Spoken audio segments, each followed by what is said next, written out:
Om Shanti. Om Shanti. Good morning. आज प्यारे बाबा के 19 अक्टूबर 2022 के साकार महावाक्य हैं। बाबा ने कहा, मीठे बच्चे, बाप आए हैं तुम्हें सब घुटकों से छुड़ाने। तुम अभी इस शोक वाटिका से अशोक वाटिका में चलते हो, इस विषय वैतरणी नदी से पार जाते हो। प्रश्न है, याद में बैठते समय किस बात का विघ्न नहीं पड़ता और किस बात का विघ्न पड़ता है? उत्तर है, याद में बैठने के समय किसी भी आवाज का या शोरगुल का विघ्न नहीं पड़ता, वह ज्ञान में पड़ता है। लेकिन याद में माया का विघ्न जरूर पड़ता है। माया याद के समय ही विघ्न डालती है, अनेक प्रकार के संकल्प विकल्प ले आती है। इसलिए बाबा कहते हैं, बच्चे सावधान रहो, माया का घूंसा मत खाओ। शिव बाबा जो तुम्हें अपार सुख देता है, सर्व संबंधों की सैकरीन है, उसे बहुत बहुत प्यार से याद करो। याद में तीखी दौड़ी लगाओ। गीत है, रात के राही थक मत जाना, सुबह की मंजिल दूर नहीं। ओम शांति। मीठे मीठे बच्चे जो यात्रा पर हैं, वैसे जो बैठे हैं उनको यात्रा पर थोड़ी कहा जाता। यह यात्रा कैसी वंडरफुल है, शांति की यात्रा, शांति धाम में जाने की यात्रा। रावण के राज्य में गुटखा खाकर मरना होता है। एक सत्यवान सावित्री की कहानी है ना, कि काल से भी सावित्री सत्यवान की आत्मा को वापिस ले आई। वास्तव में ऐसी कोई बात है नहीं, बाकी आधा कल्प काल खाता है, अंत में गुटखा आता है ना। रावण जिसको वर्ष वर्ष जलाते रहते हैं, वह हमारा दुश्मन है, यह नहीं जानते। बाबा कहते हैं, मैं आया हूं तुमको शोक वाटिका से निकाल अशोक वाटिका में ले जाने, जहां गुटखा खाना नहीं होता। यहाँ तो अनेक प्रकार के गुटके हैं। माँ बाप पति बच्चों के गुटके खाते रहते हैं, पति विकार में फंसाते हैं। बाप आकर इन सब गुटकों से छुड़ाते हैं और नई दुनिया में ले जाते हैं। अभी आत्मा के पंख टूट गए हैं, आत्मा उड़ नहीं सकती, फिर याद की यात्रा नहीं कर सकते हैं। बरोबर यह बुद्धि योग की यात्रा है। लिखा है ना, मन मना भव। इसका अर्थ कोई यात्रा थोड़े ही समझते हैं। कहते हैं, राम ने बंदरों की सेना ली और बंदरों ने पुल बनाई। बंदर पुल कैसे बनाएंगे? यह तुम्हारी याद के यात्रा की पुल बन रही है, जिस पुल से तुम विषय वैतरणी नदी पार हो जाते हो। बाप इस नदी में तैरना सिखलाते हैं। खिवैया है ना, विषय वैतरणी नदी से पार कराए शिवालय में ले जाते हैं। कहते हैं, अमृत छोड़ विष काहे को खाए। तो ज्ञान को अमृत कहा जाता है। ज्ञान से सद्गति होती है। शास्त्रों को ज्ञान नहीं कहेंगे, वह है भक्ति मार्ग की सामग्री। शास्त्र पढ़ने से सतयुग आ नहीं सकता, सदगति हो नहीं सकती, इसलिए उनको ज्ञान अमृत नहीं कहेंगे। वह है भक्ति। ज्ञान में पहले 100% सदगति, फिर धीरे धीरे नीचे उतरते हैं। यह नहीं कहेंगे कि सतयुग में भी दुर्गति होती है, वहां दुर्गति का नाम नहीं होता है। कलयुग में सबकी दुर्गति होती है।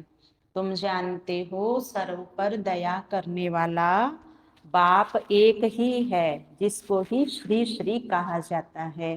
फिर श्री श्री का टाइटल सब पर रख देते हैं। श्री कहा जाता है देवताओं को, श्री लक्ष्मी नारायण, श्री राम सीता। तो ऐसा श्री बनाने वाले को श्री श्री कहा जाता है। तुम बाप के सामने प्रतिज्ञा करते हो कि हम कभी विकार में नहीं जाएंगे। अगर प्रतिज्ञा कर फिर भूल की तो बाप का राइट हैंड धर्मराज भी बैठा है, धर्मराज माफ नहीं करेगा। बाप भी गुप्त, ज्ञान भी गुप्त और मर्तबा भी गुप्त। यह सिर्फ तुम बच्चे ही जानते हो कि हमको श्रीमत देने वाला कोई मनुष्य हो ही नहीं सकता। प्रजापिता ब्रह्मा द्वारा बाप रचना रचते हैं।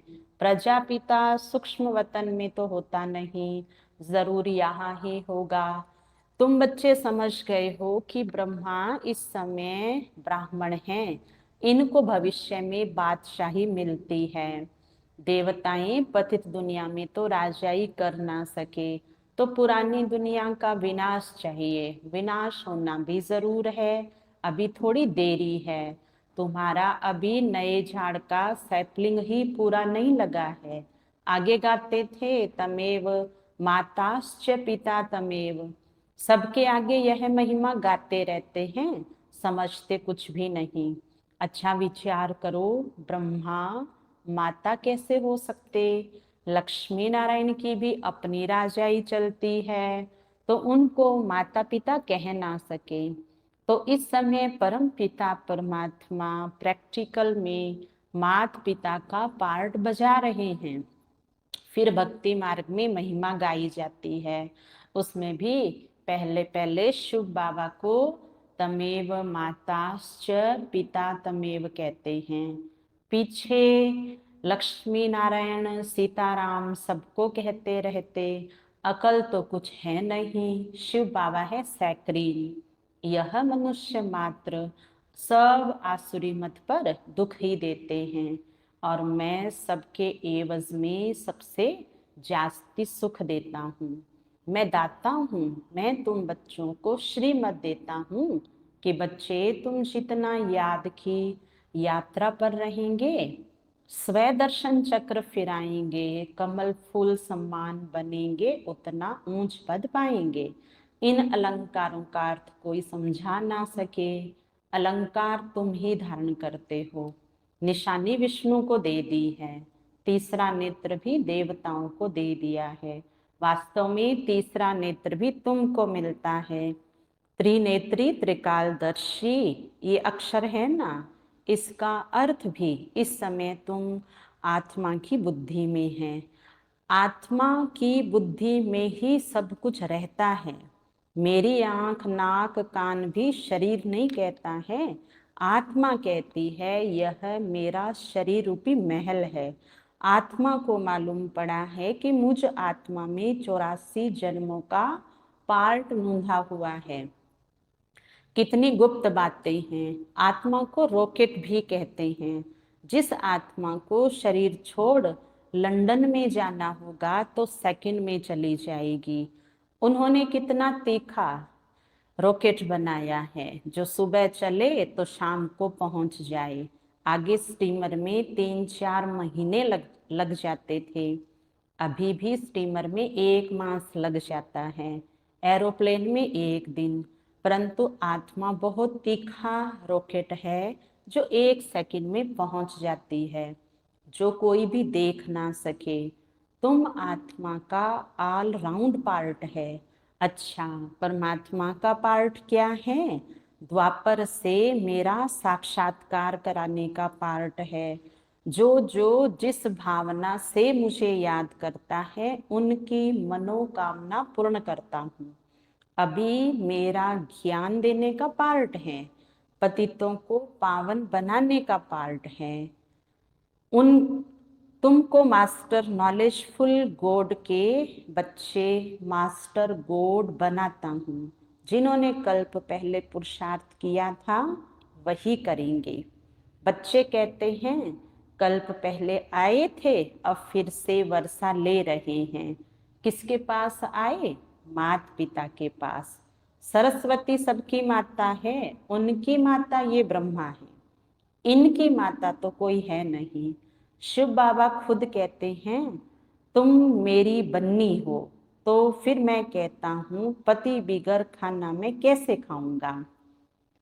तो अच्छा, शिव बाबा और हम दोनों इकट्ठे खाते हैं, नशा तो रहता है ना। तुम भी खुद कहते हो कि बाबा दलाल बन आया है अपने साथ सगाई कराने। तुम श्रीमत पर परमात्मा के साथ सबकी सगाई कराते हो। पंडितों ने जो विकार का हथियाला बांधा है वह बाप कैंसल कराते हैं। बाप कहते हैं तुम ज्ञान चिता पर बैठो तो गोरे बनेंगे, काम चिता पर बैठ तुम काला मुंह क्यों करते हो। श्याम सुंदर का अर्थ तुम जानते हो, श्री कृष्ण है सुंदर, अभी तो वह भी श्याम है। अब बाप ने आकर अपना परिचय दिया है, तुम हो पतित पावन गॉड फादर के स्टूडेंट। तो यह पाठशाला है, पाठशाला में पढ़ाई होती है, मेहनत करनी पड़ती है, और उन सत्संगों में मेहनत नहीं है। वहां तो गीता सुनी, ग्रंथ सुना और घर गया। वहां कोई थोड़े ही कहता है कि पवित्र बनो, याद की यात्रा करो, आगे चल यह सब जिस्मानी यात्राएं आदि बंद हो जाएगी। बर्फ पड़ी व एक्सीडेंट हुआ तो कोई जाएंगे ही नहीं, क्योंकि तुम्हारी यात्रा जोर होती जाएगी। हमारी यात्रा है शिवालय की तरफ। पहले शिव की पुरी शिवालय में जाएंगे, फिर शिव की स्थापना की भी पुरी शिवालय अर्थात स्वर्ग में जाएंगे। शिवपुरी और विष्णुपुरी दोनों को शिवालय कहेंगे, क्योंकि मुक्ति, जीवन मुक्ति दोनों शिव बाबा ही देते हैं। तो सतयुगी दैवी घराना शिव बाबा स्थापन करते हैं। अच्छा, याद में आवाज का विघ्न पड़ नहीं सकता, ज्ञान सुनने में शोर का विघ्न पड़ेगा। मनुष्य तो कहते हैं शांति करो नहीं तो याद में विघ्न पड़ेगा, परंतु योग में आवाज विघ्न नहीं डालता, विघ्न डालती है माया। बच्चों के साथ माया की युद्ध है। बच्चों को युद्ध के मैदान में हार नहीं खानी चाहिए। माया तो भूसा लगाती रहती है। माया ने नाक पर भूसा लगाया तो यह गिरा, फिर खड़े हुए, फिर नाक पर लगाया तो यह गिरे। तो बाप कहते हैं ये माया काम क्रोध के घूंसे मारती है, इससे तुम्हें बहुत बहुत सावधान रहना है, घूंसे नहीं खाने हैं। अच्छा, मीठे मीठे सिखिलदे बच्चों प्रति माता पिता बाप दादा का याद प्यार और गुड मॉर्निंग। रूहानी बाप की रूहानी बच्चों को नमस्ते। हम रूहानी बच्चों की रूहानी बाप दादा को याद प्यार, गुड मॉर्निंग, ओम शांति। मेरे बाबा, मीठे बाबा, प्यारे बाबा, आपका शुक्रिया, बहुत बहुत शुक्रिया। धारणा के लिए सार। ज्ञान के सब अलंकारों को धारण कर स्वदर्शन चक्रधारी, त्रिनेत्री, त्रिकालदर्शी अर्थात मास्टर गॉड बनना है। बाप के राइट हैंड धर्मराज को स्मृति में रख कोई भी विकर्म नहीं करना है। पावन बनने की प्रतिज्ञा करके विकार में नहीं जाना है। वरदान, दृढ़ प्रतिज्ञा द्वारा अलबेलेपन के लूज स्क्रू को टाइट करने वाले तीव्र पुरुषार्थी भव। विस्तार है, प्रतिज्ञा में लूज होने का मूल कारण है अलबेलापन। जैसे कितनी भी बड़ी मशीनरी हो, लेकिन एक छोटा सा पेच या स्क्रू लूज हो जाता है तो सारी मशीन को बेकार कर देता है।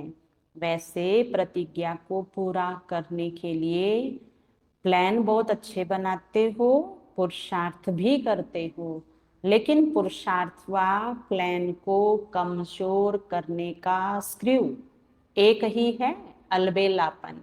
वह नए नए रूप में आता है। इसी लूज स्क्रू को टाइट करो, मुझे बाप सम्मान बनना ही है। इसी दृढ़ संकल्प से तीव्र पुरुषार्थी बन जाएंगे। स्लोगन है, बेहद की वैराग्य वृत्ति ही समय की समीपता का फाउंडेशन है। अच्छा, ओम शांति।